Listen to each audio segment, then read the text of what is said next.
بسم اللہ الرحمن الرحیم۔ السلام علیکم۔ القدوس چینل کی خواتین و حضرات کو خوش آمدید۔ اربوں کھربوں درود و سلام خاتم النبیین سیدنا حضرت محمد صلی اللہ علیہ وآلہ وسلم پر، ان کی اولاد، ان کی آل پر۔ اللہ تعالی مغفرت فرمائے آپ کی، میری، ساری امہ کے مسلمانوں کی، آمین۔ آج کی اس ویڈیو میں ہم آپ کو بتائیں گے کہ اللہ کی سب سے لاڈلی قوم بنی اسرائیل سے اللہ پاک کیوں ناراض ہوا؟ بنی اسرائیل دنیا کی ناپسندیدہ قوم کیوں بنی؟ دنیا کی امامت کا منصب بنی اسرائیل سے بنی اسماعیل میں کیوں منتقل ہوا؟ بلکہ اس ویڈیو میں ہم بنی اسرائیل کے تاریخی حقائق کو بھی دیکھیں گے اور بنی اسرائیل کی زندگی کے کچھ ایسے واقعات بھی آپ کے ساتھ شیئر کریں گے جن کو سن کر آپ اپنی زندگی میں بہتر تبدیلیاں لا سکتے ہیں۔ ویڈیو میں بنی اسرائیل کے مر جانے اور پھر زندہ ہونے کی داستان بھی آپ جانیں گے۔ بنی اسرائیل پر کون سے عذاب آئے اور بنی اسرائیل کے 3 لوگوں کے امتحان کا حقیقی قصہ کیا ہے۔ یاد رہے کہ اللہ کا عذاب بڑا ہی سخت ہے ان لوگوں کے لیے جو اللہ کی نافرمانی کرتے ہیں۔ اللہ تبارک و تعالی اپنے بندوں پہ کرم نوازی فرماتا ہے اور اپنے بندوں کو نعمتوں سے نوازتا ہے، لیکن یہی انسان جب نفس اور شیطان کی پیروی کرتا ہے تو یہ اللہ کی نافرمانی کرنے لگتا ہے اور اللہ کا مقابلہ کرنے لگتا ہے، تو پھر اللہ تعالیٰ ایسے لوگوں پہ اپنا عذاب نازل فرماتا ہے۔ آج کی ویڈیو میں ہم آپ کو یہ بھی بتائیں گے کہ بنی اسرائیل کس نافرمانی کی بنیاد پر بندر بنا دیے گئے۔ یہ سب کچھ اس ویڈیو میں آپ کے ساتھ شامل رہے گا۔ آپ ہماری یہ ویڈیو دیکھ کے لائک ضرور کیجیے گا اور کمنٹ سیکشن میں اپنی رائے کا اظہار بھی کر سکتے ہیں، اور اگر آپ کسی موضوع پر ویڈیو دیکھنا چاہتے ہیں تو کمنٹ سیکشن میں ہمیں ضرور بتائیے گا۔ تو چلیے سب سے پہلے آپ کو بتاتے ہیں کہ حضرت یعقوب علیہ السلام کا نام عبرانی زبان میں اسرائیل ہے اور عربی میں اسرائیل کا ترجمہ عبداللہ کیا جاتا ہے، جس کے معنی ہے اللہ کا بندہ۔ حضرت یعقوب حضرت اسحاق علیہ السلام کے بیٹے اور حضرت اسحاق حضرت ابراہیم علیہ السلام کے بیٹے ہیں۔ حضرت ابراہیم علیہ السلام کا وہ اسحاقی خاندان جو ان کی نسل سے ہے، اسی لیے بنی اسرائیل کہلاتا ہے، اور آج بھی یہود و نصارہ کے قدیم خاندان اسی نسبت کے ساتھ منسوب ہیں۔ حضرت یعقوب علیہ السلام کو مسلمان، یہودی اور عیسائی تینوں مذاہب کے لوگ نبی مانتے ہیں۔ حضرت یعقوب علیہ السلام کے 12 بیٹے تھے، جن میں سے حضرت یوسف علیہ السلام نبی تھے۔ قرآن کی سورہ یوسف میں تفصیل سے حضرت یوسف کا قصہ بیان ہوا، جس میں بتایا گیا ہے کہ انہی کے ذریعے سے اللہ تعالیٰ نے بنی اسرائیل کو مصر میں منتقل کیا، جو اس وقت تہذیب انسانی کا سب سے بڑا مرکز اور شرک کا گڑھ تھا۔ آپ عملاً مصر کے حاکم مطلق تھے، اسی لیے آپ کے خاندان کو وہاں غیر معمولی تکریم نصیب ہوئی۔ چنانچہ ان لوگوں نے ان مقاصد کی تکمیل شروع کر دی جس کے لیے ان کو چنا گیا تھا، اور وہ مصر کی مشرکانہ اور اخلاق باختہ سوسائٹی میں حق کا نمونہ بن کے رہنے لگے۔ لیکن انہیں مصر کی مشرکانہ تہذیب کے اثرات سے بچانے کے لیے مصریوں سے الگ تھلگ جشن کی زمین میں بسایا گیا۔ تاہم کئی صدیوں تک مصر کی مشرکانہ سوسائٹی میں رہنے کے بعد بنی اسرائیل میں شرک کے جراثیم سرایت کر گئے، اور وہ اس مقصد کو پورا کرنے کے قابل نہیں رہے کہ مصریوں پر حق کی شہادت دے سکیں۔ دوسرا مسئلہ یہ ہوا کہ مصر میں اس دوران میں ایک زبردست سیاسی تبدیلی رونما ہو گئی۔ حضرت یوسف کے زمانے میں حکساس یعنی چرواہے بادشاہوں کی حکومت تھی جو عربی النسل تھے۔ ان کے بعد قبطی قوم اقتدار پہ قابض ہو گئی، جس کے ساتھ بنی اسرائیل کے لیے بھی سخت وقت شروع ہو گیا۔ ان حالات میں اللہ تعالیٰ نے حضرت موسیٰ کو بحیثیت رسول 2 طرفہ مشن کے ساتھ مبعوث فرمایا۔ آپ کی بعثت کا ایک پہلو تو وہی تھا جو تمام رسولوں کی بعثت کا ہوا کرتا ہے، یعنی فرعون اور اس کے حواریوں پر اتمام حجت کرنا۔ دوسرا یہ کہ بنی اسرائیل کو قبطیوں کی غلامی سے نجات دلا کر انہیں بحیثیت امت پوری دنیا کے سامنے پیش کرنا۔ حضرت موسیٰ علیہ السلام پر ان کی قوم ایمان لے آئی۔ فرعون پر اتمام حجت کے بعد آل فرعون کو ہلاک کر دیا گیا، اور بنی اسرائیل کو نہ صرف مصریوں کی غلامی سے رہائی مل گئی بلکہ انہیں کتاب و شریعت کی نعمت سے سرفراز کرنے اور حکومت و اقتدار پہ فائز کرنے کا فیصلہ کیا گیا۔ یہ حضرت موسیٰ علیہ السلام کی دعوت پہ لبیک کہنے اور اس راہ میں پیش آنے والے سختیوں پر صبر کا نقد انعام تھا۔ مصر سے نکلنے کے بعد صحرائے سینا میں بنی اسرائیل کے لیے پانی اور بنو سلوا کا بندوبست کیا گیا۔ آسمان کے بادل دھوپ سے بچانے کے لیے بنی اسرائیل پہ سایہ فگن کر دیے گئے۔ اللہ رب العزت نے فرمایا کہ ہم نے بنی اسرائیل پہ بادلوں کا سایہ کیا۔ ابن کثیر میں ہے کہ ایک سفید رنگ کا بادل تھا جو ان کے سروں پہ سایہ کیے رہتا۔ یہ عام بادلوں سے زیادہ سایہ دیتا۔ قیامت کے دن بھی وہی بادل سایہ کرے گا۔ جنگ بدر کے دن بھی اسی بادل سے فرشتے نازل ہوئے، قیامت کے روز بھی اسی بادل سے فرشتے آئیں گے۔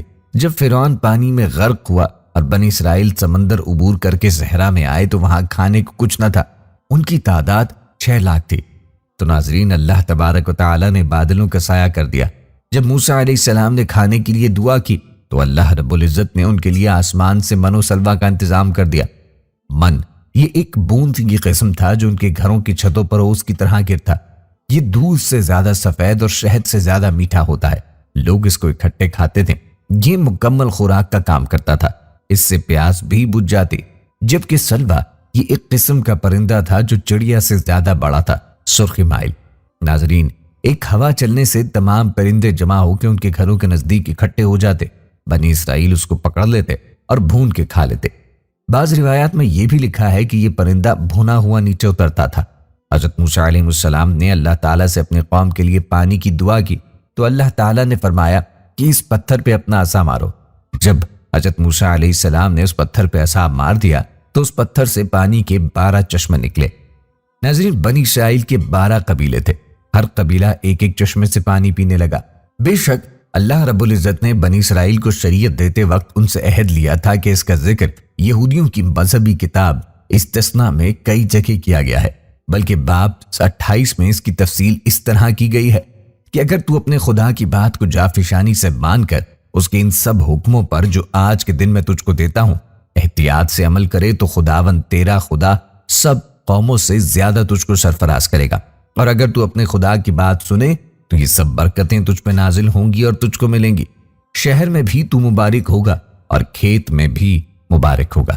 تیری اولاد اور تیری زمین کی پیداوار اور تیرے چوپایوں کے بچے یعنی گائے بیل کی بڑھتی اور تیری بھیڑ بکریوں کے بچے مبارک ہوں گے، اور تو اندر آتے وقت مبارک ہوگا اور باہر جاتے وقت بھی مبارک ہوگا۔ خدا تیرے دشمنوں کو جو تجھ پہ حملہ کریں تیرے روبرو شکست دلائے گا۔ وہ تیرے مقابلے کو تو ایک ہی راستے سے آئیں گے پر 7 راستوں سے ہو کر تیرے آگے سے بھاگیں گے۔ خدا تیرے انبار خانوں میں اور سب کاموں میں جن میں تو ہاتھ لگائے برکت کا حکم دے گا، اور تیرا خدا اس ملک میں جسے وہ تجھ کو دیتا ہے تجھے بخشے گا۔ اگر تو اپنے خدا کے حکموں کو مانے اور اس کی راہوں پر چلے تو خداوند اپنی اس قسم کے مطابق جو اس نے تجھ سے کھائی تجھ کو اپنی پاک قوم بنا کے رکھے گا، اور دنیا کی سب قومیں یہ دیکھ کر کہ تو خداوند کے نام سے کہلاتا ہے تجھ سے ڈر جائیں گی۔ اور جس ملک کو تجھ کو دینے کی قسم خداوند نے تیرے باپ دادا سے کھائی تھی، اس میں اللہ تیری اولاد کو اور تیرے چوپایوں کے بچوں کو اور تیری زمین کی پیداوار کو خوب بڑھا کر تجھ کو برومند کرے گا۔ اللہ آسمان کو جو اس کا اچھا خزانہ ہے تیرے لیے کھول دے گا کہ تیرے ملک میں وقت پر مینا برسائے، اور وہ تیرے سب کاموں میں جن میں تو ہاتھ لگائے برکت دے گا، اور تو بہت سی قوموں کو قرض دے گا پر خود قرض نہیں لے گا، اور تو پست نہیں بلکہ سرفراز ہی رہے گا، بشرط یہ تو اپنے اللہ کے حکموں کو جو میں تجھ کو آج کے دن دیتا ہوں سنے اور احتیاط سے ان پہ عمل کرے، اور جن باتوں کا میں آج کے دن تجھ کو حکم دیتا ہوں ان میں سے کسی سے داہنے یا بائیں ہاتھ مڑ کر اور معبودوں کی پیروی اور عبادت نہ کرے۔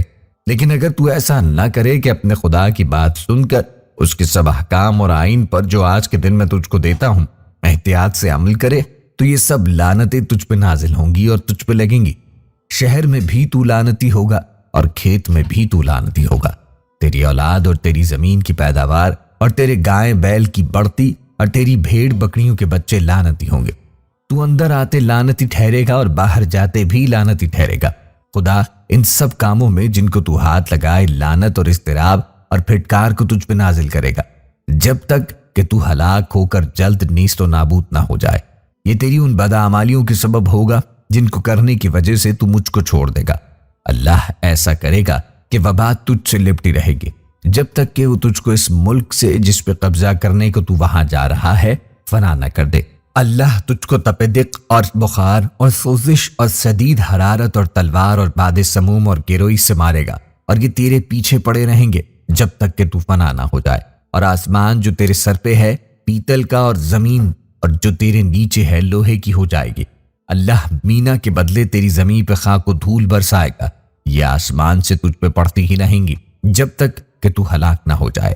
اللہ تجھ کو تیرے دشمنوں سے آگے شکست دلائے گا، تو ان کے مقابلے کے لیے تو ایک ہی راستے سے جائے گا اور ان کے سامنے سے 7 راستوں سے ہو کر بھاگے گا، اور دنیا کی تمام سلطنتوں میں تو مارا مارا پھرے گا، اور تیری لاش ہوا کے پرندوں اور زمین کے درندوں کی خوراک ہوگی، اور کوئی ان کو ہنکا کر بھگانے کو بھی نہ ہوگا، اور تو سب دھندوں میں ناکام رہے گا، اور تجھ پہ ہمیشہ ظلم ہی ہوگا، اور تو لٹتا ہی رہے گا، اور کوئی نہ ہوگا جو تجھ کو بچائے۔ عورت سے منگنی تو کرے گا اور دوسرا اس سے مباشرت کرے گا۔ تو گھر بنائے گا پر اس میں بسنے نہ پائے گا، تو پاکستان لگائے گا اور اس کا پھل استعمال نہ کرے گا۔ تیرے بیٹے اور بیٹیاں دوسری قوم کو دی جائیں گی، اور تیری آنکھیں دیکھیں گی اور سارے دن ان کے لیے ترستی رہ جائیں گی۔ اگر تو اس شریعت کی ان سب باتوں پر جو اس کتاب میں لکھی ہیں احتیاط رکھ کر اس طرح عمل نہ کرے کہ تجھ کو اللہ اپنے خدا کے جلالی اور محیب نام کا خوف ہو، تو اللہ تجھ پر عجیب آفات نازل کرے گا، اور تیری اولاد کی آفتوں کو بڑھا کر اور بڑی اور دیر پا آفتیں اور سخت اور دیر پا بیماریاں کر دے گا۔ بنی اسرائیل کی پوری تاریخ اس بات کی گواہ ہے کہ اللہ تعالیٰ نے اللہ سے وفاداری اور شریعت کی پاسداری کے اس عہد کی آخری درجے میں پابندی کی ہے۔ جب جب بنی اسرائیل نے غداری اور سرکشی کی تو ان پر بدترین عذاب مسلط کیے گئے، اور وفاداری کی صورت میں ان پر انعام و اکرام کے دروازے کھول دیے گئے۔ سورہ بقرہ کے آغاز میں بنی اسرائیل کو سزا و جزا کی یہی داستان سنائی گئی ہے۔ اس داستان کا آغاز حضرت موسیٰ علیہ السلام کی زندگی میں ہی ہو گیا تھا۔ پھر حضرت داؤد علیہ السلام کے دور میں تو بنی اسرائیل کو بندر تک بنا دیا گیا۔ روایت میں ہے کہ حضرت داؤد علیہ السلام کی قوم کے 70,000 افراد سمندر کے کنارے ایلہ نامی بستی میں رہا کرتے تھے۔ ان لوگوں کو اللہ نے ہزاروں نعمتوں سے نوازا، لیکن جب راحت و سکون آیا تو یہ اللہ کی عبادت سے محروم ہو گئے اور اللہ کی مخلوق پہ ظلم کرنے لگے۔ تو یوں اللہ نے ان کو خبردار کیا کہ ہفتے کے دن شکار نہ کیا کرو، اتوار سے لے کے جمعہ تک جتنا شکار پکڑنا ہے پکڑو، لیکن ایک دن اللہ کی عبادت اور مخلوقات پہ امن کے لیے رکھ دو۔ یوں اللہ نے ان کا امتحان لینا شروع کیا۔ وہ اتوار سے لے کر جمعہ تک سمندر میں مچھلیاں پکڑنے لگتے تو مچھلیاں زیادہ مقدار میں ہاتھ میں نہ آتی، اور ہفتے کے دن سمندر کو دیکھتے تو ان کو بڑی مچھلیاں نظر آنے لگتی۔ ان لوگوں میں سے ایک شخص کو شیطان نے ورغلایا کہ پریشان کیوں ہوتے ہو، میری ترکیب پہ عمل کرو، تم شکار سے کبھی محروم نہ رہو گے۔ تو بس شیطان کے کہنے پر اس شخص نے کانٹا لگا کر ڈوری کو سمندر میں لگا دیا تاکہ مچھلی پھنسے، اور شیطان نے کہا اس مچھلی کو تم اتوار کے دن نکالنا، اور یوں ہفتے کی حرمت بھی باقی رہے گی اور تمہارا شکار بھی ہو جائے گا۔ بس شیطان کی بتائی ہوئی ترکیب پہ ہفتے کے دن مچھلی پھنسی رہی، اور وہ اتوار کے دن نکالتا اور خوشی سے کھاتا، اور جب آس پاس کے لوگوں نے پوچھا تو ان کو بھی یہ ترکیب بتانے لگا، اور یوں اس قوم کے کچھ لوگ ہفتے کے دن مچھلی پکڑنے کے لیے جال پھینکتے اور اتوار کے دن نکالتے۔ کچھ نے تو سمندر میں نالیاں بنا کے چھوٹے تالاب بنا دیے، کھڈے بنا دیے تاکہ ہفتے کے دن جیسے جیسے مچھلیاں ان نالوں سے گزریں تو ان تالاب میں پھنس جائیں، اور ہم اتوار کو ان مچھلیوں کو نکال کے پکا کھائیں گے۔ اس قوم میں کچھ اللہ کے خاص بندے بھی موجود تھے جو کہنے لگے، اے لوگوں، اللہ نے ہفتے کے دن شکار سے منع کیا ہے۔ یہ جو تم جال پھینکتے ہو یا چھوٹے تالاب بناتے ہو، ان میں ہفتے کے دن اگر مچھلی پھنستی ہے تو یہ شکار ہفتے کے دن کا ہوگا۔ اللہ کے عذاب سے ڈرو، اللہ کی نافرمانی نہ کرو۔ وہ لوگ ان لوگوں کا مذاق اڑانے لگے کہ ہماری جو مرضی ہوگی ہم وہ کریں گے۔ اب اس بستی میں 3 گروہ بن گئے۔ ایک ان 70,000 میں وہ لوگ تھے جو ان نافرمان لوگوں کی بار بار اصلاح کرتے، دوسرے وہ لوگ جو ان لوگوں سے نفرت کرتے اور خاموشی اختیار کیے ہوئے تھے، تیسرے وہ لوگ تھے جو اللہ کی نافرمانی کر رہے تھے۔ تو یوں اللہ کے نیک بندوں نے بستی کے بیچ میں ایک دیوار کھڑی کر دی اور یہ حکم نافذ کیا کہ اللہ کی نافرمانی کرنے والے اس طرف ہو جائیں اور ہم جو اللہ کے فرما بردار ہیں اس طرف رہیں گے۔ وہ سارے لوگ بار بار ان سے کہتے رہے، اے لوگو، اللہ سے ڈرو، قوم سمود اور قوم لوط کا جو حشر ہوا اس کو یاد کرو، اللہ کی نافرمانی نہ کرو ورنہ تم پہ بھی عذاب آئے گا۔ وہ سارے نافرمان جن کی تقریباً تعداد 12,000 تھی سب ہنستے رہے، یہ تو سب کتابی باتیں ہیں، ہم پہ کوئی عذاب نہیں آئے گا۔ بس جیسے ہی وہ گروہ 2 حصوں میں تقسیم ہو گیا، ایک وہ جو اللہ کے فرما بردار تھے اور دوسرے وہ جو اللہ کے نافرمان بندے دیوار کے اس طرف تھے۔ وہ نافرمان پوری رات ہنستے رہے، مذاق اڑاتے رہے، اور وہ اللہ کے خاص بندے دیوار کے اس طرف اللہ سے معافی مانگنے لگے۔ بس جیسے ہی صبح ہوئی وہ نیک صالح انسان تھے، انہوں نے محسوس کیا کہ دیوار کے اس طرف سے کسی انسان کی آواز نہیں آ رہی تھی۔ جیسے ہی دیوار کے اس طرف چڑھ کے دیکھنے لگے، سارے کے سارے وہ لوگ بندر کی شکل میں تبدیل ہو چکے تھے اور بندر کی سی حرکتیں کر رہے تھے۔ وہ سارے لوگ دیوار کے اس طرف ان بندروں کو دیکھنے لگے۔ ان سارے لوگوں میں سے جو ان کے رشتہ دار تھے، انہوں نے ان بندروں کے کپڑوں سے اپنے رشتہ داروں کو پہچانا اور چیخ کے رونے لگے، اللہ سے معافی مانگنے لگے۔ لیکن اللہ کا عذاب جب آتا ہے تو وہ ہو کر رہتا ہے۔ وہ 12,000 لوگ جو بندر بن چکے تھے کچھ بھی کھا پی نہ سک رہے تھے، اور یوں 3 دن بعد وہ اس عذاب میں آ کے ختم ہو گئے۔ بے شک اللہ ان بندوں کو پسند نہیں کرتا جو نافرمانی کرتے ہیں۔ حضرت موسیٰ کے زمانے میں ان پر انعام و اکرام کا معاملہ تو پہلے بیان کر دیا ہے کہ نہ صرف فرعون سے انہیں نجات دلائی گئی بلکہ صحرا میں ان کے کھانے پینے اور ان پر سائے کے لیے غیر معمولی انتظامات کیے گئے۔ تاہم جب حضرت موسیٰ کوہ طور پہ گئے اور ان کے پیچھے بنی اسرائیل بچڑے کو خدا بنا بیٹھے تو انہیں اس جرم پر شدید عذاب دیا گیا۔ اللہ پاک نے بنی اسرائیل کو عذاب یوں دیا کہ تمام مجرموں کو اور ان کے ہم قبیلہ اور خاندان کے لوگوں نے قتل کیا۔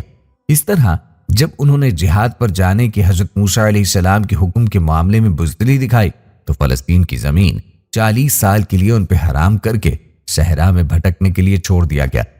حضرت موسیٰ علیہ السلام کے جانشین حضرت یوشع بن نون ہوئے اور ان کے زمانے میں بنی اسرائیل نے شام و فلسطین کو فتح کر لیا۔ یوں خدا کا وہ وعدہ ان کے حق میں پورا ہوا جو اس مقدس سرزمین کے بارے میں ان سے کیا گیا تھا۔ تاہم اس کا اصل مقصد یہ تھا کہ اس زمانے تک مصر کے زوال کا عمل تیزی سے شروع ہو چکا تھا، جبکہ فلسطین کا علاقہ تہذیب انسانی کا مرکز بن رہا تھا اور یہاں کی اقوام گردن تک شرک کی دلدل میں پھنسی ہوئی تھی۔ چنانچہ بنی اسرائیل کی شکل میں ایک خدا پرست قوم کو ان کے درمیان آباد کر دیا گیا۔ یہ وہی معاملہ تھا جو پہلے مصر میں کیا گیا تھا۔ اس دوران میں ان کی رہنمائی کے لیے انبیاء کرام بنی اسرائیل میں آتے رہے اور ان کے اجتماعی امور کی نگرانی قاضی کیا کرتے تھے۔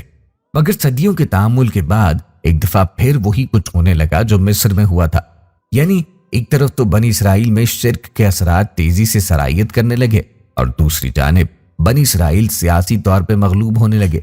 ان کے ارد گرد آباد مشرک اقوام نے متحد ہو کے ان پہ حملے شروع کر دیے اور فلسطین کے بڑے حصے سے انہیں بے دخل کر دیا۔ اس پر بنی اسرائیل میں جہاد کا داعیہ پیدا ہوا اور انہوں نے اس دور کے نبی حضرت سموئیل علیہ السلام سے درخواست کی کہ ان کے لیے ایک بادشاہ مقرر کر دیا جائے تاکہ وہ بھی قومی حیثیت میں مشرکوں کا مقابلہ کر سکے۔ ان کی درخواست پر ان کے لیے طالوت کو بادشاہ مقرر کر دیا گیا۔ ان کی تمام تر کمزوریوں کے باوجود اللہ تعالیٰ نے ان کی مدد فرمائی اور طالوت کی زیر قیادت انہوں نے مشرکوں کو شکست دے کر اپنا اقتدار قائم کر لیا۔ یہیں سے بنی اسرائیل کی تاریخ کا سب سے روشن باب شروع ہوتا ہے، جب طالوت کے بعد سیدنا داؤد اور پھر سیدنا سلیمان کے زمانے میں بنی اسرائیل کے اقتدار کا سکہ پورے مشرق وسطیٰ جو کہ اس دور کی تہذیب کا مرکز تھا پر چلنا شروع ہو گیا۔ اس دور میں بنی اسرائیل کے اقتدار کا کیا عالم تھا اور کس طرح توحید کی بنیاد پر قائم اس معاشرے نے ارد گرد کے مشرکوں پہ اپنا اقتدار قائم کر لیا تھا۔ اس کا ایک نمونہ وہ واقعہ ہے جو ملکہ سبا اور حضرت سلیمان کے حوالے سے سورہ نمل میں بیان کیا گیا۔ یہ زمانہ 1000 قبل مسیح کے لگ بھگ کا ہے۔ تاہم حضرت سلیمان کے بعد چند صدیوں کے اندر اندر بنی اسرائیل میں وہ تمام برائیاں پیدا ہو گئیں جن کے خلاف انہیں جنگ کرنا تھی۔ ان کی عظیم حکومت 2 ریاستوں یہودیوں اور اسرائیل میں تقسیم ہو گئی۔ اس دوران میں کثرت کے ساتھ نبیوں نے بنی اسرائیل کو ان کی غلط روی پر متنبہ کیا مگر بے سود۔ آخرکار خدائی عذاب کا کوڑا بنی اسرائیل پہ برس پڑا۔ پہلے ریاست اسرائیل آشوریوں کے حملے میں برباد ہو گئی۔ 761 قبل مسیح میں اشوری حکمران سارگون نے اس کے دارالحکومت سامریہ کو فتح کر لیا۔ دوسری طرف 587 قبل میں یہودیہ کی ریاست کے تمام شہر بابل کے حکمران بخت نصر کے حملے میں برباد ہو گئے۔ یروشلم کی اینٹ سے اینٹ بجا دی گئی اور ہیکل سلیمانی کو زمیں بوس کر دیا گیا اور بخت نصر بنی اسرائیل کو غلام بنا کر بابل لے گیا۔ یہ بنی اسرائیل کے فساد کے جواب میں خدا کی پہلی عظیم سزا تھی جس کا تذکرہ سورہ بنی اسرائیل میں کیا گیا ہے۔ اس کے بعد خدا نے ان کے حال پر مہربانی کی۔ ایرانی حکمران سائرس نے انہیں بابل کی غلامی سے نجات دلائی اور واپس فلسطین آنے کی اجازت دی۔ ہیکل کی دوبارہ تعمیر ہوئی اور حضرت عزیر کی رہنمائی میں بنی اسرائیل کے دین کی ایک دفعہ پھر تجدید کی گئی۔ ان کی تجدید کی مساعی اس قدر مؤثر تھی کہ اس واقعے کے 3 صدی بعد بھی جب یونانی حکمرانوں نے بنی اسرائیل پہ شرک مسلط کرنا چاہا تو انہوں نے بھرپور مزاحمت کی اور آخرکار ان کو فلسطین سے باہر نکال دیا۔ انعام کے طور پر خدا نے ان کی سلطنت کو اتنا وسیع کر دیا کہ اس کا علاقہ حضرت سلیمان کے دور اقتدار سے بھی بڑھ گیا۔ تاہم ایک صدی کے اندر یہ اخلاقی روح پناہ ہوتی چلی گئی، جس کے نتیجے میں خدا نے رومیوں کو ان پر مسلط کر دیا اور رومی فاتح پومپی نے 23 قبل مسیح میں یروشلم پر قبضہ کر کے ان کے اقتدار کا خاتمہ کر دیا اور بالواسطہ رومی حکومت قائم کر دی۔ اس عرصے میں بنی اسرائیل کا زوال اپنی انتہاؤں کو پہنچ رہا تھا، جس کا اظہار اینٹی پاس نامی یہودی حکمران کے دربار میں ایک رقاصہ کی فرمائش پر سیدنا یحییٰ کے قتل سے ہوا۔ اس کے بعد اللہ تعالیٰ نے بحیثیت امت آخری مہلت کے طور پر بنی اسرائیل میں حضرت عیسیٰ جیسے جلیل القدر رسول کو مبعوث فرمایا۔ انہوں نے آخری درجے میں بنی اسرائیل کو تنبیہ کی، مگر جب دنیا اور ظاہر پرستی کے پھندوں میں گرفتار بنی اسرائیل نہ صرف یہ موقع گنوا بیٹھے بلکہ ایک قدم آگے بڑھ کر انہوں نے آپ کے قتل کی سازش کر ڈالی۔ اللہ تعالیٰ نے اس آفتاب رسالت کو اٹھا لیا اور اس جرم عظیم کی پاداش میں بنی اسرائیل کو منصب امامت سے معزول کر کے ایک زبردست سزا دینے کا فیصلہ کیا۔ لہٰذا اس واقعے کے تھوڑے عرصے بعد یہودیوں نے رومیوں کے خلاف بغاوت کی، جسے فروغ کرنے کے لیے رومی حکمران ٹیٹس نے یروشلم پہ حملہ کر کے پوری آبادی کو تہس نہس کر ڈالا اور یہودیوں کو اس طرح فلسطین سے نکالا کہ وہ 2000 سال تک یہاں واپس نہ لوٹ سکے۔ بنی اسرائیل کی تقریباً 1500 سالہ تاریخ کا ایک انتہائی مختصر بیان ہے، جو نہ صرف اس بات پہ گواہ ہے کہ کس طرح وہ دنیا میں امامت کے منصب پہ فائز رہے، بلکہ تاریخ کے اس آئینے میں یہ بات بھی صاف نظر آتی ہے کہ ان کو عروج و زوال کا تمام تر انحصار صرف اس بات پہ تھا کہ وہ کس حد تک خدا کے ساتھ کیے گئے اپنے عہد کو پورا کرتے ہیں۔ یہاں دوستوں یہ بات بھی واضح کر دوں کہ بنی اسرائیل کے سرداروں نے، جن کی تعداد 70 کے قریب تھی، موسیٰ علیہ السلام سے مطالبہ کیا کہ جب تک ہمیں اللہ کا دیدار نہیں کروایا جاتا ہمیں آپ کی بات کا یقین نہ ہوگا۔ جب سردار حضرت موسیٰ علیہ السلام کے ہمراہ کوہ طور پہ پہنچے تو اللہ تبارک و تعالیٰ کی تجلی سے سب ہلاک ہو گئے، مگر موسیٰ علیہ السلام کی دعا کے بعد اللہ تعالیٰ نے ان کو پھر زندہ فرمایا اور معاف کر دیا۔ ناظرین، بنی اسرائیل کے متعلق تاریخی حقیقت یہ ہے کہ انہوں نے بہت سے نبیوں کو قتل کیا، جن میں ان کے اپنے قبیلے کے حضرت زکریا علیہ السلام اور حضرت یحییٰ علیہ السلام بھی شامل ہیں۔ حضرت عیسیٰ علیہ السلام بھی اسی قبیلے سے تھے، ان کو بھی قتل کرنا چاہا مگر اللہ تعالیٰ نے انہیں بچا لیا اور ان کا کوئی ہم شکل قتل کر دیا گیا۔ ناظرین، حضرت موسیٰ علیہ السلام نے یہودیوں کی ترقی کے لیے بہت زیادہ مخلوق خدا کو بھی بنی اسرائیل بہت اذیت پہنچاتے رہے، جد و جہد اور کوشش کی، لیکن اس قوم کی اکثریت فرعونی غلامی کے اثرات سے باہر نہ نکل سکی۔ انہوں نے فرعون کی شیطانیت سے آزادی اور حریت حاصل ہونے، ان پر تورات جیسی اعلیٰ کتاب کے نازل ہونے، صحرائی زندگی کے انعامات، من و سلوہ حاصل کرنے، پانی کی منصفانہ تقسیم، ابتدائی اجتماعیت سے لے کر قومی اجتماعیت جیسے بڑے بڑے انعامات حاصل کرنے کے باوجود حضرت موسیٰ علیہ السلام کے احکامات کی پوری پاسداری نہیں کی، ان کی تعلیم و تربیت کے اقدامات کو قبول نہیں کیا، بلکہ مسلسل ان کی نافرمانی کرتے ہوئے بچڑے کی پوجا جاری رکھی۔ دوستو، بنی اسرائیل نے مشاہدہ باری تعالیٰ کا مطالبہ کیا، بستی میں داخل ہوتے وقت توبہ و استغفار کے بجائے نافرمانی پر مبنی الفاظ ادا کیے، پانی کی منصفانہ تقسیم کے بجائے ناانصافی کی راہ اپنائی اور شہری زندگی کے امور میں ظلم و عدوان کی عادت اپنائے۔ اس کے نتیجے میں اللہ تبارک و تعالیٰ نے ایسے تمام قوانین پہ اسرائیلیوں پہ ذلت اور غضب الہی کا عذاب نازل کیا۔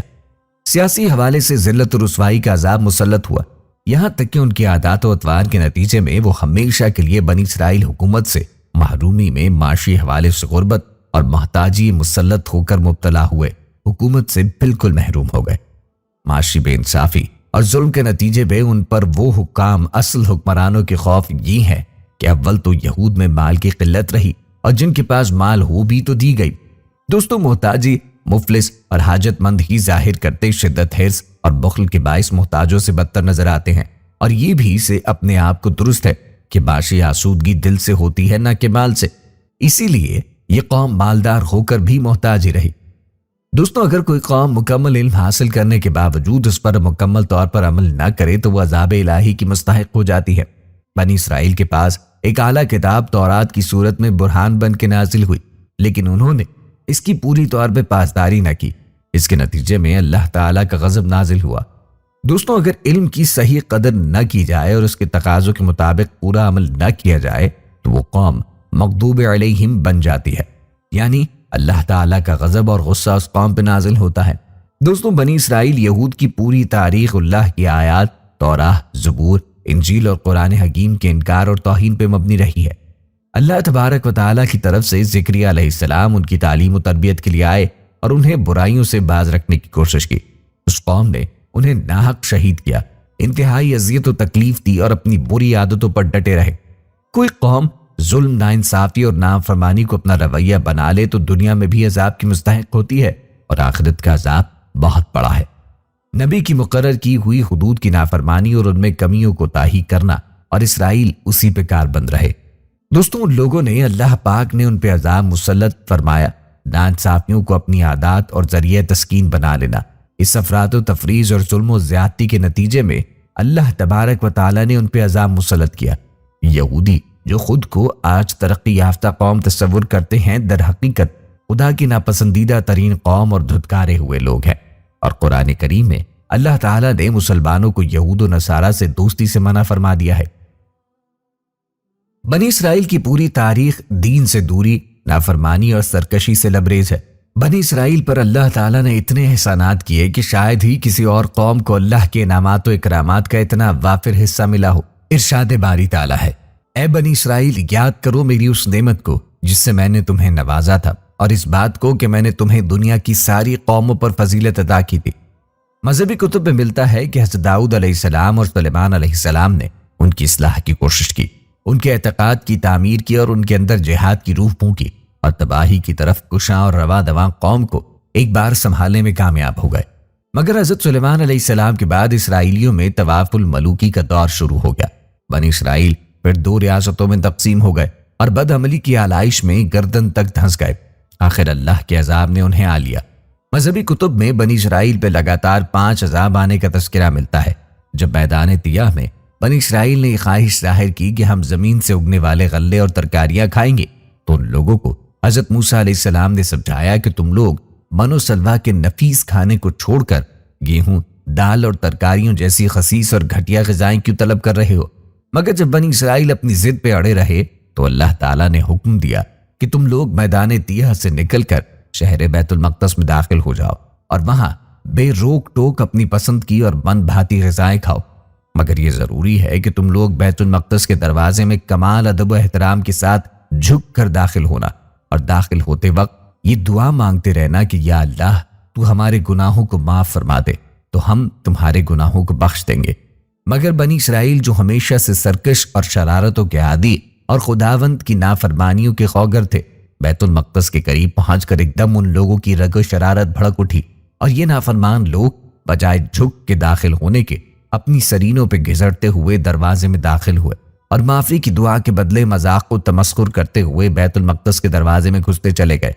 فرمان ربانی کی اس نافرمانی اور حکم الہی کے ساتھ تمسخر کی وجہ سے ان لوگوں پر قہر خداوندی بصورت عذاب نازل ہو گیا کہ اچانک ان لوگوں میں طاعون کی ایک مہلک بیماری وبائی شکل میں پھیل گئی، اور گھنٹہ پر میں 70,000 بنی اسرائیل درد و کرب سے مچھلی کی طرح تڑپ تڑپ کے مر گئے۔ وبائی بیماری ہے جس کو ڈاکٹر پلیگ کہتے ہیں۔ اس بیماری میں گردن اور بغلوں اور کنجران میں آم کی گٹھلی کے برابر گلٹیاں نکل آتی ہیں، جن میں بے پناہ درد اور ناقابل برداشت سوزش ہوتی ہے اور شدید بخار چڑھ جاتا ہے، اور آنکھیں سرخ ہو جاتی ہیں اور درد ناک جلن سے شعلے کی طرح جلنے لگتی ہے، اور مریض شدت درد اور شدید بے چینی و بے قراری میں تڑپ تڑپ کے بہت جلد مر جاتا ہے۔ اور جس بستی میں یہ بیماری کی وبا پھیل جاتی ہے، اس بستی کی اکثر آبادی موت کے گھاٹ اتر جاتی ہے، اور ہر طرف ویرانی اور خوف و ہراس کا دورہ پھیل جاتا ہے۔ قرآن مجید میں ارشاد فرمایا کہ جب ہم نے فرمایا اس بستی میں جاؤ، پھر اللہ تعالیٰ نے بنی اسرائیل کے اس واقعے کا ذکر کرتے ہوئے قرآن مجید میں ارشاد فرمایا، جب ہم نے فرمایا اس بستی میں جاؤ، پھر اس میں جہاں چاہو بے روک ٹوک کھاؤ اور دروازے میں سجدہ کرتے داخل ہو، اور کہو ہمارے گناہ معاف ہوں، ہم تمہاری خطائیں بخش دیں گے، اور قریب ہے کہ نیکی والوں کو اور زیادہ دیں۔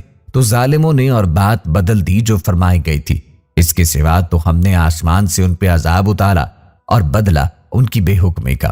اس واقعے سے معلوم ہوا کہ خداوند قدوس کی نافرمانی اور احکام ربانی کے ساتھ تمسخر و مذاق کرنے کا کتنا بھیانک اور کس قدر انجام ہولناک ہوتا ہے کہ آخرت کا عذاب تو اپنی جگہ برقرار ہی ہے، دنیا میں قہر الہی بصورت عذاب نازل ہو جاتا ہے، جس سے لوگ ہلاک ہو کر فنا کے گھاٹ اتر جاتے ہیں اور بستیاں ویران ہو جاتی ہیں۔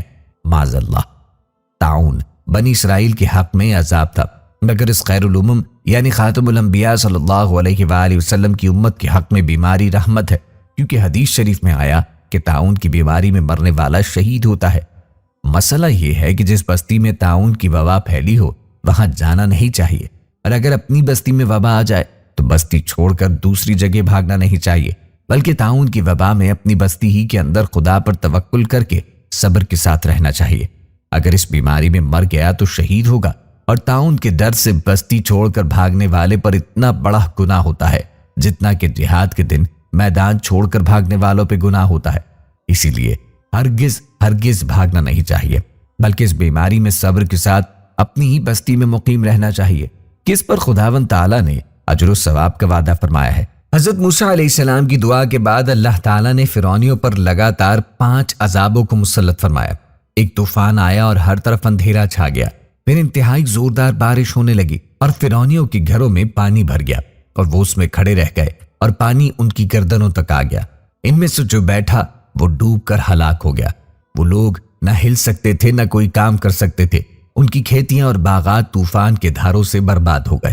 سینچر تک مسلسل 7 روز وہ لوگ اسی مصیبت میں مبتلا رہے، اور باوجود یہ کہ بنی اسرائیل کے مکانات فرعونیوں کے گھر سے ملے ہوئے تھے، مگر بنی اسرائیل کے گھروں میں سیلاب کا پانی نہ آیا اور وہ نہایت ہی امن چین کے ساتھ اپنے گھروں میں رہتے تھے۔ جب فرعونیوں کو اس مصیبت کے برداشت کرنے کی تاب و طاقت نہ رہی اور وہ بالکل ہی عاجز ہو گئے، تو ان لوگوں نے حضرت موسیٰ علیہ السلام سے عرض کی کہ آپ ہمارے لیے دعا فرمائیے، یہ مصیبت ٹل جائے تو ہم ایمان لے آئیں گے اور بنی اسرائیل کو آپ کے پاس بھیج دیں گے۔ چنانچہ آپ نے دعا مانگی تو طوفان کی بلا ٹل گئی اور زمین میں ایسی سرسبزی و شادابی نمودار ہوئی کہ اس سے پہلے کبھی بھی دیکھنے میں نہ آئی تھی۔ کھیتیاں بہت شاندار ہوئیں اور غلوں اور پھلوں کی پیداوار بے شمار ہوئی۔ یہ دیکھ کر فرعونی کہنے لگے کہ یہ طوفان کا پانی تو ہمارے لیے بہت بڑی نعمت کا سامان تھا۔ پھر وہ اپنے حد سے مکر گئے اور ایمان نہ لائے، اور پھر سرکشی اور ظلم و عصیاں کی گرم بازاری شروع کر دی۔ 1 ماہ تک تو فرعونی نہایت عافیت سے رہے، لیکن جب ان کا کفر و تکبر اور ظلم و ستم پھر بڑھنے لگا تو اللہ تعالیٰ نے اپنے قہر و عذاب کو ٹڈیوں کی شکل میں بھیج دیا کہ چاروں طرف سے ٹڈی دل کے بادل جھنڈ کے جھنڈ آ گئے، جو ان کے کھیتوں اور باغات کو یہاں تک کہ ان کے مکانوں کی لکڑیوں تک کو کھا گئی، اور فرعونیوں کے گھروں میں یہ ٹڈیاں بھر گئیں جس سے ان کا سانس لینا مشکل ہو گیا۔ مگر بنی اسرائیل کے مومنین کے کھیت اور باغ مکانات ان ٹڈیوں کے الغار سے بالکل محفوظ رہے۔ یہ دیکھ کر فرعونیوں کو بڑی عبرت ہو گئی اور آخر اس عذاب سے تنگ آ کر پھر حضرت موسیٰ علیہ السلام کے آگے عہد کیا کہ آپ اس عذاب کے لیے رفع ہونے کے لیے دعا فرما دے تو ہم لوگ ضرور ایمان قبول کریں گے اور بنی اسرائیل پر کوئی ظلم و ستم نہ کریں گے۔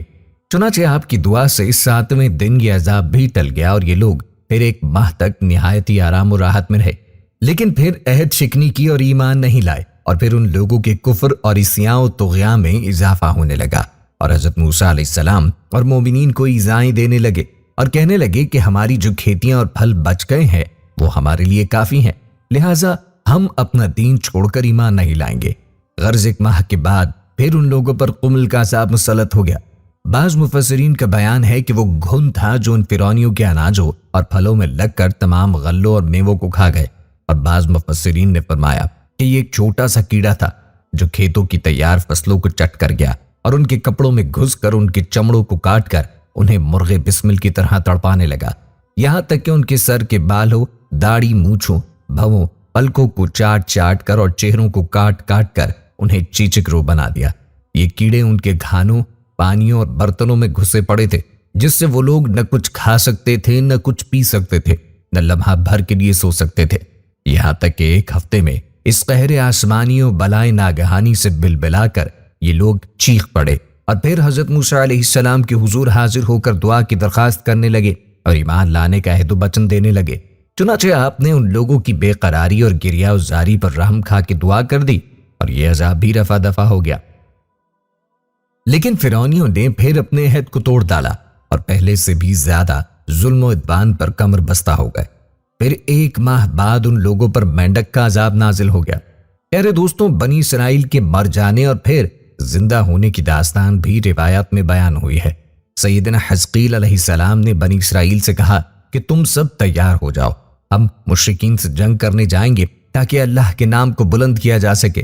بنی اسرائیل نے جب جنگ اور جہاد کی بات سنی تو اپنے جانوں کے خوف سے بھاگ کھڑے ہوئے اور آبادی سے دور ایک وادی میں جا کر قیام پذیر ہو گئے۔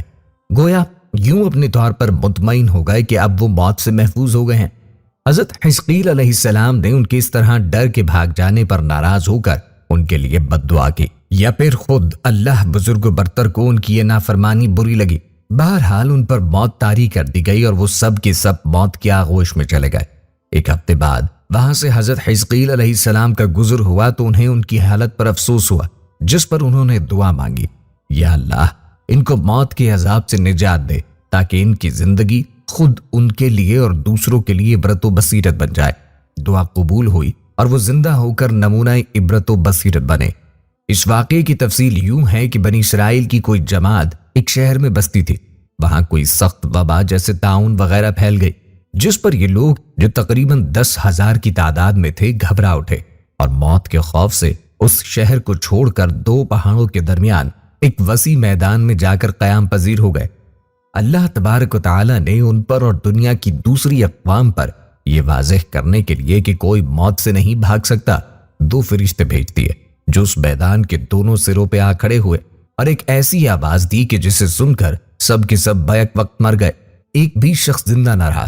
آس پاس کے لوگوں کو جب اس واقعے کی اطلاع ہوئی تو وہاں پہنچے، لیکن 10,000 انسانوں کے کفن دفن کا انتظام کوئی آسان کام نہ تھا، اسی لیے انہوں نے ان کے گرد ایک دائرہ سے بنا دیا۔ جلد ہی لاشیں گل سڑ گئیں اور ہڈیاں پڑی رہ گئیں۔ ایک عرصے بعد بنی اسرائیل کے پیغمبر حضرت حزقیل علیہ السلام اس مقام سے گزرے اور اس احاطے میں جگہ جگہ انسانی ہڈیوں کے ڈھانچے بکھرے دیکھ کر حیران رہ گئے۔ اللہ تعالیٰ نے بذریعہ وحی انہیں ان لوگوں کا پورا واقعہ بتایا، جس پر حضرت حزقیل علیہ السلام نے دعا کی کہ یا اللہ ان لوگوں کو پھر زندہ فرما دے۔ اللہ تعالیٰ نے ان کی دعا قبول فرمائی اور انہیں حکم دیا کہ انہیں شکستہ ہڈیوں کو اس طرح خطاب فرمائے، اے پرانی ہڈیوں، اللہ تمہیں حکم دیتا ہے کہ ہر جوڑ کی ہڈی اپنی جگہ جمع ہو جائے۔ پیغمبر کی زبان سے اللہ تبارک و تعالیٰ کا حکم ان ہڈیوں نے سنا اور حکم کی تعمیل کی، جن کو دنیا بے عقل و بے شعور سمجھتی ہے، مگر دنیا کے ہر ذرے کی طرح وہ بھی اللہ تعالیٰ کی تابع، فرمانبردار اور اپنے وجود کے مناسب عقل و ادراک رکھتی ہیں۔ سورہ طٰہٰ کی اس آیت میں اسی طرف اشارہ ہے۔ اللہ تعالیٰ نے ہر چیز کو پیدا فرمایا، پھر اس کو اس کے حسب حال ہدایت فرمائی۔ قصہ مختصر، آپ علیہ السلام کی آواز پر ہر شخص کی ہڈیاں اپنی جگہ جڑ گئی۔ پھر حکم ہوا کہ اب ارواح سے یہ خطاب کیا جائے، اے ارواح، تمہیں اللہ تعالیٰ حکم دیتا ہے کہ اپنے اپنے اجسام میں لوٹ آؤ۔ یہ آواز سنتے ہی سارے لاشیں زندہ ہو کے کھڑے ہو گئے اور حیرت سے چاروں طرف دیکھنے لگے۔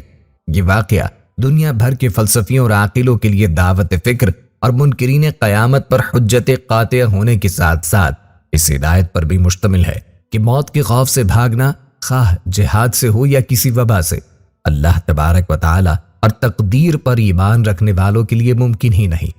ہر شخص کا اس بات پر ایمان ہونا چاہیے کہ موت کا ایک وقت مقرر ہے، وہ اس سے 1 سیکنڈ پہلے آ سکتی ہے اور نہ ایک لمحے کے لیے مؤخر ہو سکتی ہے، اسی لیے فرار فضول ہے اور اللہ تعالیٰ کی ناراضگی کا سبب بھی۔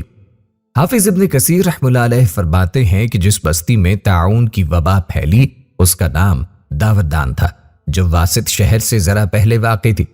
قرآن کریم کی سورہ بقرہ میں ارشاد ہے، بھلا تم نے ان لوگوں کو نہیں دیکھا جو ہزاروں کی تعداد میں تھے اور موت کے ڈر سے اپنے گھروں سے نکل بھاگے تھے، تو اللہ نے ان کو حکم دیا کہ مر جاؤ، پھر ان کو زندہ بھی کر دیا۔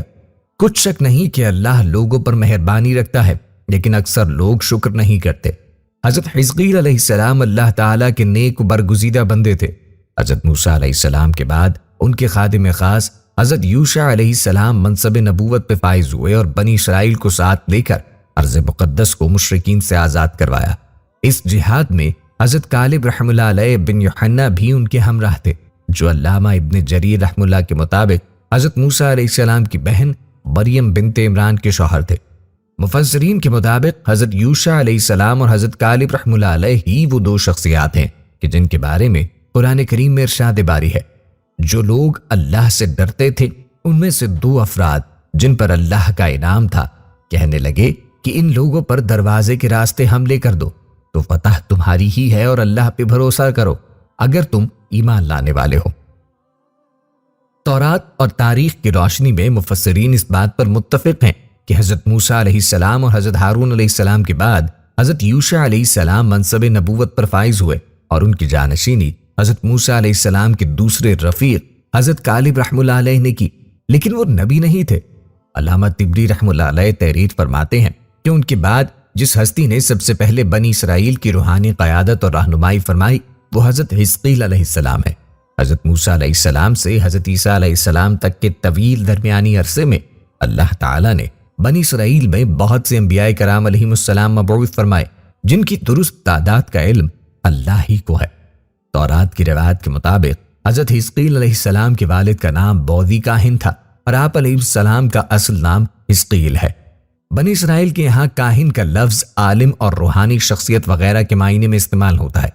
عبرانی زبان میں حزقی کے معنی قدرت اور قوت کے ہیں اور ایل اسم جلالت ہے، اسی لیے عبرانی زبان میں اس مرکب کا ترجمہ قدرت اللہ ہے۔ حزقیل علیہ السلام ابھی بچے تھے کہ والد کا انتقال ہو گیا۔ جب آپ علیہ السلام کے بعثت کا زمانہ قریب آیا تو والدہ بہت ضعیف اور بوڑھی ہو چکی تھی، اسی لیے اسرائیلیوں میں آپ علیہ السلام ابن العجوز یعنی بڑھیا کا بیٹا کے لقب سے مشہور ہوئے۔ بخاری و مسلم میں ہے کہ نبی کریم صلی اللہ علیہ وآلہ وسلم نے فرمایا کہ اس بیماری طاعون کے ذریعے اللہ تبارک و تعالی نے تم سے پہلی قوموں پہ عذاب نازل فرمایا ہے، سو جب تم یہ سنو کہ کسی شہر میں طاعون یا کوئی اور وبائی مرض پھیل رہا ہے تو وہاں نہ جاؤ، اور اگر کسی بستی میں یہ مرض پھیل جائے اور تم وہاں موجود ہو تو وہاں سے بھاگ کر نہ نکلو۔ خلیفہ دوم امیر المومنین سیدنا عمر فاروق رضی اللہ عنہ ایک مرتبہ شام کے سفر پہ روانہ ہوئے۔ ابھی آپ رضی اللہ عنہ شام کی سرحد کے قریب تبوک سے ذرا پہلے مقام سرخ تک پہنچے تھے کہ شام میں طاعون پھیلنے کی اطلاع ملی۔ یہ ملک شام کی تاریخ کا ایک بڑا سانحہ تھا جس میں بہت سے صحابہ کرام رضوان اللہ علیہم اجمعین اور تابعین رحمہ اللہ علیہ بھی لقمہ عاجل بنے۔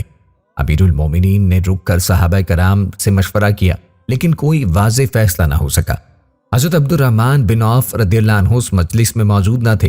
جب وہ آئے اور انہیں اس بات کا علم ہوا تو انہوں نے فرمایا کہ اے امیر المومنین، میں نے رسول اللہ صلی اللہ علیہ وآلہ وسلم سے سنا ہے، نبی کریم صلی اللہ تعالی علیہ وآلہ وسلم نے فرمایا تھا کہ جب کسی علاقے میں طاعون کی وبا پھیل جائے اور تم وہاں موجود ہو تو وہاں سے راہ فرار اختیار نہ کرو، اور جب کسی علاقے کے متعلق سنو کہ وہاں وبا ہے تو وہاں مت جاؤ، کیونکہ یہ وہ بیماری ہے جس کے ساتھ تم سے پہلی امتوں کو عذاب دیا گیا۔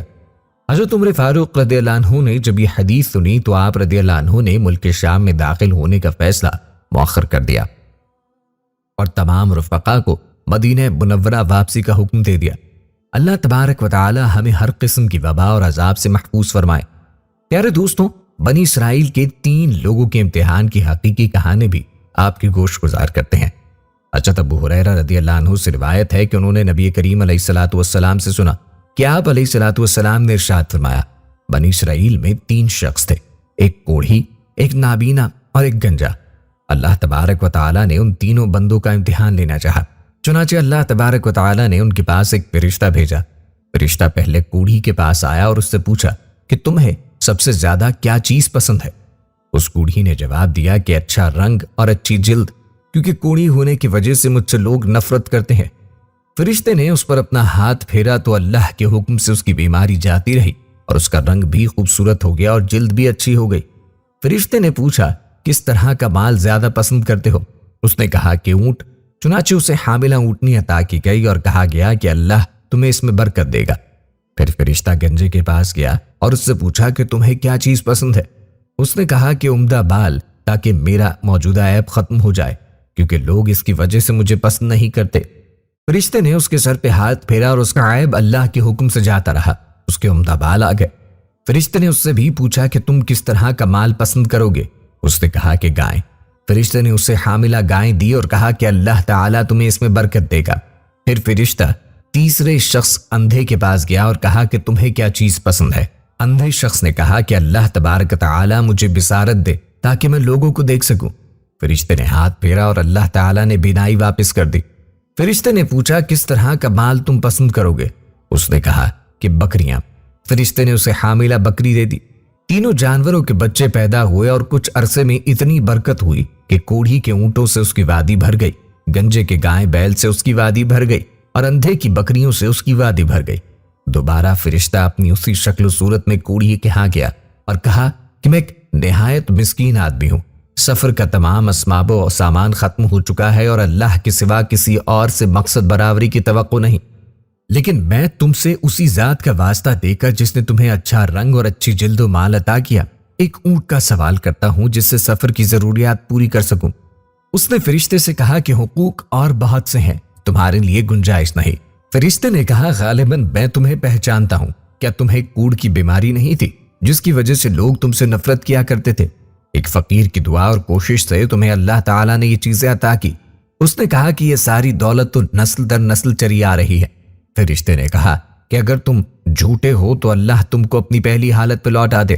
پھر فرشتہ اپنی اسی شکل و صورت میں گنجے کے پاس گیا اور اس سے بھی وہی درخواست کی۔ اس گنجے نے بھی وہی جواب دیا جو کوڑھی نے دیا تھا۔ فرشتے نے کہا کہ اگر تم جھوٹے ہو تو اللہ تعالیٰ تم کو اپنی پہلی حالت پہ لوٹا دے۔ اس کے بعد فرشتہ اپنی اسی شکل و صورت میں اندھے کے پاس گیا اور کہا کہ میں ایک نہایت مسکین آدمی ہوں، سفر کے تمام اسباب و وسائل ختم ہیں اور اللہ تعالیٰ کے سوا اور کسی سے مقصد برابری کی توقع نہیں، لیکن میں تم سے اسی ذات کا واسطہ دے کر جس نے تمہیں بینائی دی ایک بکری مانگتا ہوں جس سے اپنی سفر کی ضروریات پوری کر سکوں۔ اندھے نے جواب دیا میں واقعی اندھا تھا اور اللہ تبارک و تعالیٰ نے مجھے بینائی عطا فرمائی، اور واقعی میں فقیر و مفلس تھا اور اللہ تعالیٰ نے مجھے مالدار بنایا۔ تم جتنی بکریاں چاہو لے سکتے ہو، بخدا جب تم نے اللہ کا واسطہ دیا ہے تو جتنا بھی تمہارا جی چاہے لے لو، میں تمہیں ہرگز نہیں روک سکتا۔ فرشتے نے کہا کہ تم اپنا مال اپنے پاس رکھو، یہ تو صرف امتحان تھا اور اللہ تم سے راضی اور خوش ہے اور تمہارے دونوں ساتھیوں سے ناراض ہے۔ پیارے دوستو، کوڑی اور گنجے نے جھوٹ بولا جس سے وہ دونوں جہاں میں ناکام ہوئے، لیکن اندھا سچ بولنے کی وجہ سے دونوں جہاں میں کامیاب و کامران ہوا۔ اس لیے ہمیں جھوٹ نہیں بولنا چاہیے۔ فرمان باری تعالیٰ ہے کہ اللہ تعالیٰ ان لوگوں کو راہ نہیں دکھاتے جو اسراف کرنے والے اور جھوٹے ہیں۔ جھوٹ کے نتائج سخت مہلک اور خطرناک ہے، اسی لیے آپ علیہ الصلوۃ والسلام کی سخت وعید ہے۔ حضرت عبداللہ بن مسعود رضی اللہ عنہ سے مروی ہے کہ آپ صلی اللہ تعالیٰ علیہ وآلہ وسلم نے فرمایا سچائی کو لازم پکڑو کیونکہ سچ نیکی کی راہ دکھاتا ہے اور نیکی جنت کی طرف لے جاتی ہے، اور آدمی یکساں طور پر سچ کہتا ہے اور سچائی کی کوشش میں رہتا ہے یہاں تک کہ اللہ کی نظر میں اس کا نام سچوں میں لگ دیا جاتا ہے۔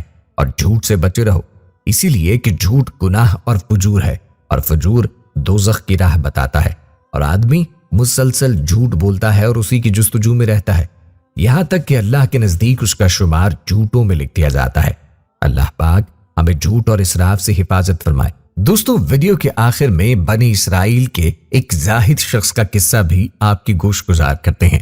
بنی اسرائیل میں ایک بہت بڑا عابد و زاہد شخص تھا، رات دن اللہ کی عبادت کرتا۔ چونکہ صاحب مال و دولت تھا اس لیے کمانے کا بھی تھوڑا بہت کچھ دھندا تھا، دکان کی صورت میں تھوڑی سی تجارت تھی، مگر اس کا دل ہر وقت عبادت میں ہی لگا رہنے کا سوچتا، مگر پھر یہ سوچتا کہ بیوی بچوں کا کیا کرے گا۔ بہرحال ایک دن اسے جذبہ آیا اور ساری تجارت و دولت کو اس نے بیوی بچوں کے نام کیا اور خود فارغ ہو گیا اور سب سے رخصت ہو کر سمندر کے بیچ میں پہنچ گیا۔ وہاں ایک ٹیلا تھا، اس میں ایک چھوٹی سی جھونپڑی بنائی کہ اب ہر وقت اس میں بیٹھ کر اللہ کی عبادت میں مصروف رہوں گا۔ ان مذاہب میں رہبانیت جائز تھی، یعنی ساری دنیا کو آدمی چھوڑ چھاڑ کر ایک کونے میں جا بیٹھے۔ اسلام نے اس کی اجازت نہیں دی، اسی لیے سمندر کے بیچ والے ٹیلے میں جا کر وہ شخص بیٹھ گیا کہ جہاں پر کوئی کشتی یا جہاز وغیرہ نہ آ سکے۔ یہ شخص اپنے مذہب کے مطابق وہاں جا کر بیٹھ گیا، گویا اس نے بڑی بھاری عبادت کی۔ چونکہ مخلص تھا اور صاحب دل تھا، اسی لیے حق تعالیٰ نے اپنے فضل و کرم سے ایک میٹھا چشمہ جاری کر دیا اور اسی ٹیلے پر ایک انار کا درخت اگا دیا۔ اس عابد کا کام یہ تھا کہ دن رات اسی جگہ بیٹھ کر عبادت کرتا، روزانہ ایک انار کھا لیتا اور ایک کٹورا پانی پی لیتا اور 24 گھنٹے عبادت میں مصروف رہتا۔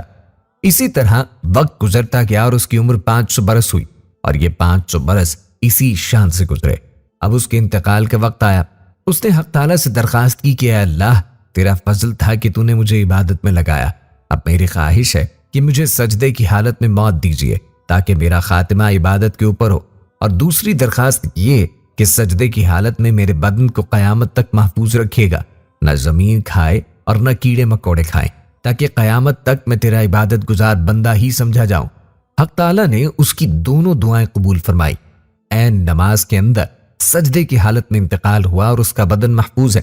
حضور نبی کریم صلی اللہ علیہ وآلہ وسلم فرماتے ہیں کہ آج تک محفوظ ہے، لیکن حق تعالیٰ نے اس ٹیلے کے اوپر بڑے بڑے گنجان درخت ایسے اگا دیے ہیں کہ وہاں تک جاتے ہوئے لوگ ہیبت کھاتے ہیں، اسی لیے وہاں کوئی نہیں جاتا، مگر بدن آج تک محفوظ ہے اور قیامت تک محفوظ رہے گا۔ وہاں نہ کوئی جانور جاتا اور نہ کوئی انسان جاتا ہے۔ اسی حالت میں حق تعالیٰ کے سامنے اس کی پیشی ہوگی۔ حق تعالیٰ ارشاد فرمائیں گے کہ اے بندے، میں نے اپنی فضل و کرم سے تجھے بخشا اور تجھے بڑے مقامات دیے، جنت میں جا، آرام کر۔ وہ بندہ عرض کرے گا کہ اے اللہ، میں نے تو ساری عمر تیری عبادت میں گزاری، پھر بھی تیرے فضل سے جنت میں جاؤں گا، میں تو اپنی عبادت کے بدلے جنت میں جا رہا ہوں۔ اللہ فرمائیں گے کہ نہیں، ہم اپنے فضل سے جنت میں بھیج رہے ہیں۔ وہ پھر کہے گا کہ نہیں اے اللہ، پھر میری عبادت کس کام آئے گی، میں تو اپنی عبادت کے بدلے جنت میں جا رہا ہوں۔ اللہ حکم دیں گے، اسے جہنم کے قریب لے جا کے کھڑا کر دو، جہنم میں داخل نہ کرنا، اسے اتنی دور رکھو کہ جہنم کا راستہ وہاں سے 500 برس کا ہو۔ ملائکہ اسے لے جائیں گے اور لے جا کے کھڑا کر دیں گے۔ جہنم کی طرف سے ایک گرم ہوا اور آگ کی لپٹ آئے گی، اس کی وجہ سے وہ سر سے پاؤں تک خشک ہو جائے گا اور اس کی زبان پر کانٹے کھڑے ہو جائیں گے اور پیاس پیاس چلانا شروع کر دے گا۔ اس وقت غیبی ہاتھ ظاہر ہوگا جس میں ٹھنڈے پانی کا کٹورا ہوگا۔ یہ عابد دوڑے گا اور کہے گا کہ اے خدا کے بندے، یہ پانی مجھے دے دے، میں بالکل مرنے کے حال میں ہوں۔ آواز آئے گی کہ پانی کا کٹورا تو تجھے ملے گا، لیکن اس پانی کے کٹوری کی قیمت ہے، مفت نہیں ملے گا۔ وہ پوچھے گا اس کی کیا قیمت ہے؟ کہا جائے گا کہ اس کی قیمت خالص 500 سال کی عبادت ہے۔ وہ کوئی اگر پیش کر دے تو یہ پانی کا کٹورا اس سے مل جائے گا۔ وہ عابد کہے گا کہ میرے پاس ہے 500 برس کی عبادت۔ وہ عبادت دے کر پانی کا کٹورا لے گا، پانی پی کر کچھ جان میں جان آئے گی۔ حق تعالیٰ فرمائیں گے اسے واپس لاؤ، پھر اس کی پیشی ہوگی۔ حق تعالیٰ دریافت فرمائیں گے کہ اے بندے، تیری 500 سال کی عبادت کے صلے میں تو ہم آزاد ہو گئے، 500 برس کی عبادت کے بدلے ایک کٹورا پانی لے لیا اور یہ قیمت تو نے خود تجویز کی، لہٰذا اب تو برابر سرابر ہو گیا، تیری عبادت کا صلہ تجھے مل گیا۔ اب وہ جو تو نے لاکھوں دانے انار کے کھائے، اس ایک ایک دانے کا حساب دے کہ اس کے بدلے میں کتنی نمازیں پڑھی ہیں، کتنے سجدے کیے ہیں، اور وہ جو ہزاروں کٹورے پانی کے پیے ہیں، ایک ایک قطرے کا حساب دے، اس پانی کے بدلے کتنی عبادات کی ہیں۔ اور وہ جو ٹھنڈا سانس لیتا تھا جس سے زندگی قائم تھی، ایک ایک سانس کا حساب دے کہ اس کے بدلے کیا عبادات لے کے آیا ہے۔ اور وہ جو تیری آنکھوں میں ہم نے روشنی دی تھی، تو تا حد نگاہ ایک ایک چیز کو دیکھتا تھا، ایک ایک تارے نگاہ کا حساب دے، اس کے بدلے کتنی لے کے لایا ہے۔ 500 برس کی عبادت کا صلہ تو ایک کٹورا پانی ہو گیا، اب جو دوسری نعمتیں استعمال کی ہیں ان کا حساب دے۔